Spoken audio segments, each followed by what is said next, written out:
పూర్తి వివరాలకు చదవండి రేపటి అక్షర శిల్పం దినపత్రికలో.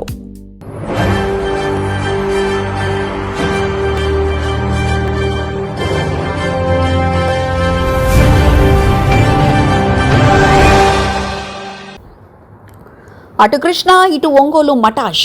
టీడీపీ పరువు తీసేస్తున్న నేతలు.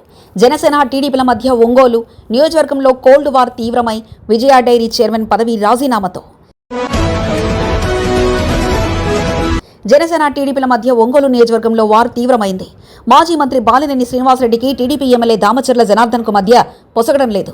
ప్రకాశం జిల్లా ఒంగోలులో కూటమి నేతలైన టీడీపీ ఎమ్మెల్యే దామచర్ల జనార్దన్, జనసేన నేత బాలినేని శ్రీనివాసరెడ్డి మధ్య మాటల యుద్ధం తారాస్థాయికి చేరింది.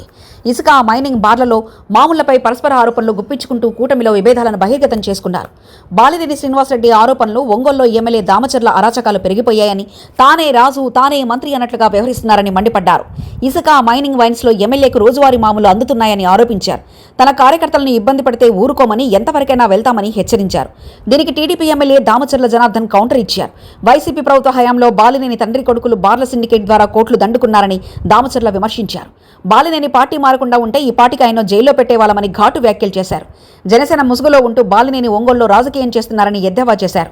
ఇలా మాటల యుద్ధం, ఇద్దరు కూటమి నేతల మధ్య వాగ్వాదం, మాటల యుద్ధం జరుగుతుండటంతో రెండు పార్టీల మధ్య సఖ్యత అనేది సాధ్యం కాదన్నది అర్థమవుతుంది. ఎన్నికల నాటి నుంచి దామచర్ల బాలినేని మధ్య మాటల యుద్ధం కొనసాగుతున్నప్పటికీ ఆయన జనసేనలో చేరిన తర్వాత కూడా కంటిన్యూ కావడంతో రెండు పార్టీల మధ్య మైత్రికి గండిపడుతుందన్న ఆందోళన ఇరు పార్టీ నేతల్లో నెలకొని ఉంది.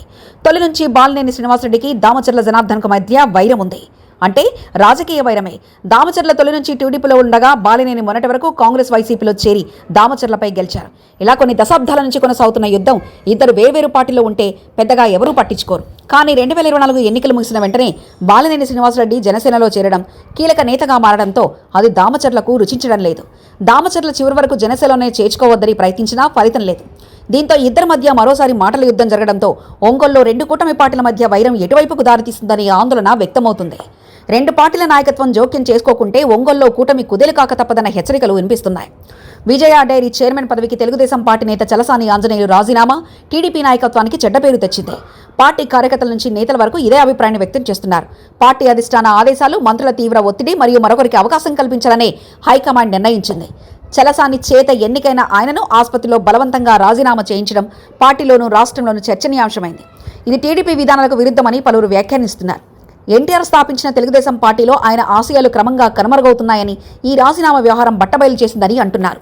పార్టీ కార్యకర్తలే సోషల్ మీడియాలో అభ్యంతరం వ్యక్తం చేస్తున్నారు. చలసాని ఆంజనేయులు తొలి నుంచి తెలుగుదేశం పార్టీ అభిమానిగా, కార్యకర్తగా, నేతగా కొనసాగుతున్నారు. ఆయన పార్టీ ఆవిర్భావం నుంచి కృష్ణా జిల్లాలో టీడీపీకి వెన్నుదన్నుగా నిలిచారంటున్నారు. అయితే చలసాని రాజీనామా వెనుక ప్రధాన కారణాలు అధిష్టాన ఆదేశాలు బేఖాతరు చేయకపోవడమేనని అంటున్నారు. చైర్మన్ పదవికి నామినేషన్ వేయవద్దని పార్టీ అధిష్టానం ముందే సూచించినప్పటికీ చలసాని నామినేషన్ వేసి ఎన్నికల ప్రక్రియలో ముందుకు వెళ్లారు. దీంతో హైకమాండ్ ఆగ్రహం వ్యక్తం చేసింది. పార్టీ నిర్ణయానికి వ్యతిరేకంగా వ్యవహరించడంపై టీడీపీ అధిష్టానం సీరియస్ అయింది. పార్టీ కావాలా, పదవి కావాలో తేల్చుకోవాలని స్పష్టం చేసింది.